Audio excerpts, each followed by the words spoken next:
O'Neill Scott asks, are these pages or posts? The information type of articles can be posts, and the service type of pages could be like page. Matt Schmuck asks, do the number of pages and targeting keywords and number of citations, etc., as originally taught in the training equal rank higher, more visibility than competitors? In the age of AI, it seems a lot of this stuff is getting moved to the top over map pack and up by sponsor listing and AI overviews. And often people searching are finding what they want without ever having to click on your page. Any recommendation on how to keep local LG business relevant and not get bumped out? I think I just covered that entire question, what I just showed you, which is that it's still good to have some information type of both. I get that AI overview is going to take the top spot, but if you have information type of articles, for example, gate repair type of topics specific to Los Angeles, AI still is going to derive that information from your site. In Google's eyes, that's going to make your site more authoritative than the competitors because the competitors might not have those articles. And we're essentially just using that article to signal to Google that we're more authoritative. We don't necessarily need click-through rate or traffic from that article, but just by showing Google that we have these topics covered is going to help us rank for the main keywords. And the main keywords are going to be like window repair Los Angeles. And for that, it's not going to be AI overview anymore. It's going to be straight like some ads, map listing, and the website, which is where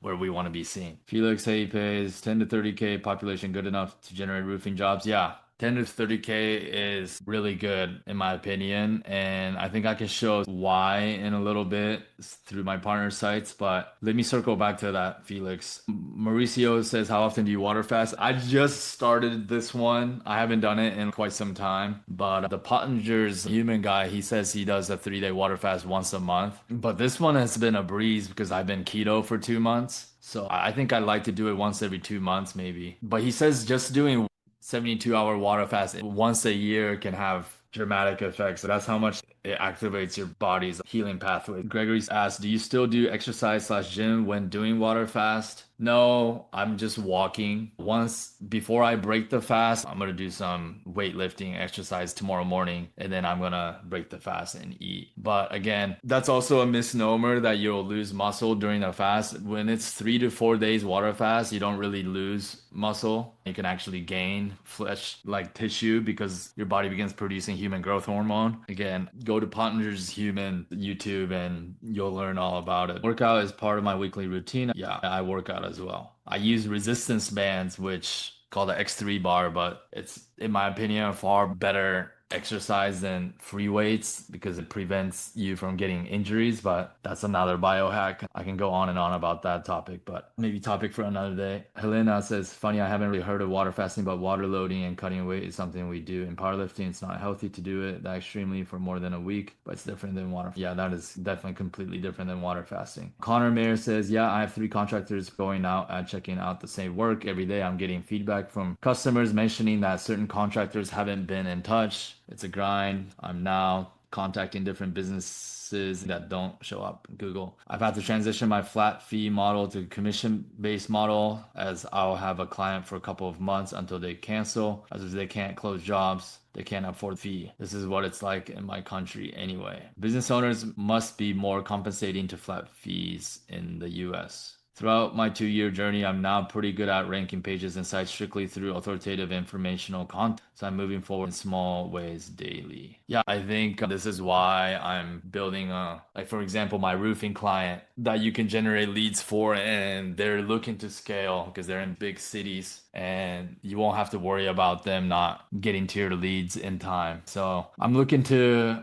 get even more clients under my belt like that. And again, for those of you guys that are just starting to generate leads for my roofing client, my developer is creating this entire dashboard where everything is going to be tracked. You're going to API your call sling into it, and then every time they close a job, you'll be able to see it in the dashboard. If it's been quoted, you'll be able to see. Basically, it's going to be a really good system where it's fully automated and transparent. Do you build service pages and hide them from the navigation menu for ranking? Yeah, having 30 service pages in the navigation could be a little too aggressive. So yeah, maybe you could show 10 main ones and then hide the rest from the navigation. That's fine too. Yo, what's going on, Greg? Greg Bukovitz is in the house, one of the OGs. We're talking, he joined probably before I even joined in 2014. I think he joined like early 2014. I joined like September, October of 2014. Good to see you as well, O'Neill. All right, so let's get into this thing of 10K to 30K. Is that good population? So I just want to share some of the sites that I've been building for my partners. For example, we have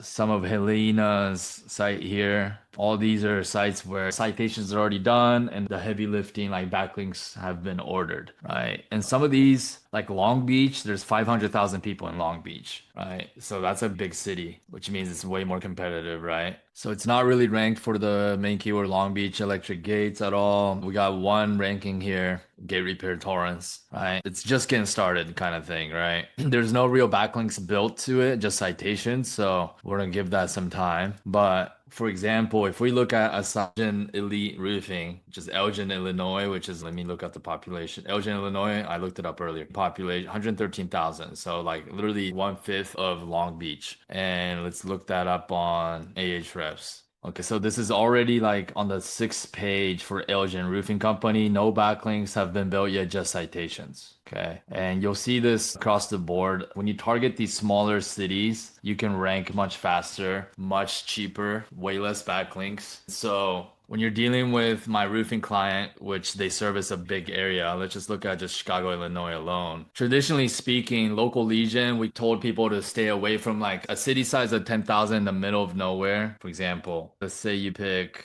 this kind of a small city, right? In Iowa, Kelowna. Now, guarantee it'll be easy to rank, guarantee you'll generate leads. However, what if there's no roofing client anywhere near that wants to take your leads? So that's always been the risk of targeting such a small city if it's in the middle of nowhere because it's hard to find client. But in my situation where I already have the client and they're a big crew and they can service this giant area, then all of a sudden you can target these small cities like DeKalb or Freeport or any of these small areas, rank it much easier and faster, and then my client will go travel to these locations and close that job. And they'll close it better than most other roofing companies because they have crazy warranties that other roofing companies can't provide. 28 years strong. On shingle roofs, we can offer a 50-year golden pledge warranty. Only 1% of the roofers in the country can offer those. The warranty by manufacturer states even if install something wrong, they still cover it. On flat roofs, we can still offer up to 30-year labor warranty and manufacturer covers. Both warranties are no dollar limit warranties. So they're an elite roofing company, and I've been working with them for the last 8 years. So me and the owner are like this, plus we're gonna get all the CRM and the tracking handled. In these situations, going into small cities makes sense. Or if you are targeting a small city like Maryville and you're near a big city, then you should be confident that you'll eventually find a client yourself because you're near a big city and there's a lot of contractors in that city, right? So yeah, it just depends on where you're located. For example, like Detroit, Michigan. I grew up in Lake Orion, Michigan. Where is it? Lake Orion's way up here. Oh yeah, that's true. Yeah, I have not been in Michigan in quite some time. But okay, so according to Google, it's only like a 9,000 population city. Oh, it's only 3,000. That's crazy. Wow. Only 3,000 according to Google. But trust me when I say there's plenty of homes in Lake Orion. Like if I ranked a roofing site or tree care site or whatever, like I used to have a tree care site in Lake Orion and it would get lead. So even what Google shows a 3,000 population city, I'm telling you guys, there's a lot of homes and a lot of commercial buildings in just this Lake Orion area. That's insane. There's clearly more than 3,000 people in Lake Orion. So again, this is an example. All these cities, if you were to just rank a site, start generating leads, find a contractor or hand it off to my contractor, you're gonna get paid. And for a lot of you newbies that are still working a 9 to 5, strapped for cash, don't have that much time to invest best either. Going after these 5,000, 3,000 population city might be literally the best way for you to stack income to be able to quit your job. I might even start building some of these kind of sites in these smaller cities in the Chicago area just to prove a point. But all right, anyways, you guys get the point. Joliet, Illinois. I bet you it's good. If your family's into it, you can obviously, it might be easier to get the map listing too. Oh yeah, Joliet, kind of a huge population, 150,000. So let's just do a search for roofing. Yeah, I guess this is going to be your main competitor. They have pretty good power. This guy is targeting Joliet too. He has pretty decent DR. This is an off page, so I'm not that worried about it. Yeah, this one, I like how it only has 17 reviews. So if I was to create a roofing site, I would definitely create something like Joliet Expert Roofing. I would definitely put the city name in the brand name like these guys did. See how these guys only have reviews, but because the city name is in the brand name, it helped them rank. But 150,000 population like this, for this kind of site to start generating like consistent leads, you're gonna have to wait 6 months at least. I can just tell because some of these sites are decently powered. You might even want to target commercial roofing, create a whole commercial roofing brand in Joliet. You can even do both. But the point is, suddenly now, look, the competition is much slim. And 150,000, there's going to be some commercial jobs that you can pull out of there. And so a strategy could be this guy only has DR3, but look, they put commercial in the brand name or the domain, which is why they're ranked even with a DR of 3. But they didn't put Joliet in the brand name here. So an example could be like Joliet Expert Commercial Roofing. I always like putting some sort of a word in there to make it more into a brand name versus so generic like Joliet Commercial Roofing. That seems like a lead gen site brand to me. So I always like to add some word to make it more into a brand name sounding. But yeah, something like a brand name like that and go straight focus on commercial roofing out of here could be another strategy as well.